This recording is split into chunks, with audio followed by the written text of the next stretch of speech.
मला वाटतं रोहित पवारला काय डोकं आहे यावर महाराष्ट्रातील जनतेनं परवा त्यांच्या यात्रेचा समारोप झाला त्यावेळेला दाखवून दिलंय। कोणी लोक त्या यात्रेकडे फिरकली नाहीत। अगदी पवार साहेबांपासून नाराजी गर्दीच्या बाबतीत त्या ठिकाणी व्यक्त केली। मला वाटतं ते आताच पवार साहेबांच्या मोडमध्ये गेलेले आहेत। पहिलं त्यांनी प्रगल्भ व्हावं, मॅच्युअर्ड व्हावं आणि मग राजकारणामध्ये त्या ठिकाणी घाई करावी।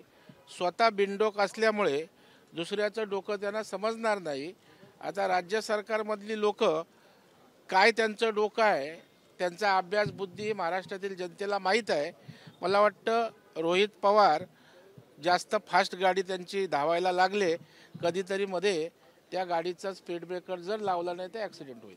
विजय वडेट्टीवार म्हणतात सभागृहात प्रश्न विचारले जातात मात्र मंत्री जे आहेत ते उपस्थित राहत नाही, यावर त्यांनी आक्षेप घेत पत्र देखील लिहिलेलं आहे। नाही, मला वाटतं काही अपवादात्मक परिस्थितीत असं होत असतं।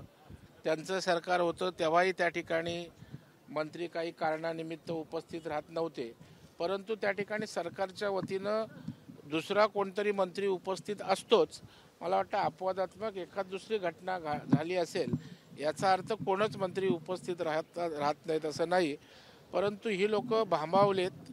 विरोधी पक्ष म्हणून त्यांना कुठल्याही प्रकारचं स्वतःचं अस्तित्व या अधिवेशनात दाखवता आलं नाही, त्यामुळे अशा प्रकारची लेटरबाजी करून आपलं अस्तित्व दाखवण्याचा केविलवाना प्रयत्न आहे। उद्या तर अंतिम आठवडा प्रस्ताव होईल, बीएससीची मीटिंग सुद्धा आहे, अधिवेशनाचे शेवटचे 2-3 दिवस राहिले, अजून मदत जाहीर होत नाहीये अशी विरोधक मागणी करतायत, तर कधी मदत जाहीर होणार आहे सरकारची माहिती? मला वाटतं अवकाळी अतिवृष्टीवरचं उत्तर मुख्यमंत्री उपमुख्यमंत्र्यांचं त्या ठिकाणी बाकी आहे आणि निश्चितच महाराष्ट्रातील शेतकऱ्याला या ठिकाणी वाऱ्यावर सोडणार नाही। त्यांच्या संदर्भात सरकार अधिवेशनातच ठोक अशी भूमिका घेईल।